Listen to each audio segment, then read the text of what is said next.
Hey guys, this is going to be quite difficult for me to film because I've only got two hands. This is my airbrush hose and my little Amazon compressor. I've got it set for about 5 psi, I think, on here. So let's see what happens. Might need to change it a bit.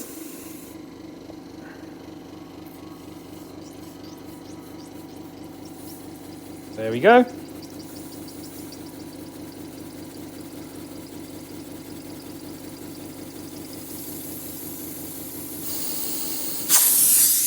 There we go. That is the Elizabeth horizontal single action steam engine. All I did is added a bit of oil, which you might be able to see here, just because I was getting a bit of rattling. But yeah, looking good. Let's try that again.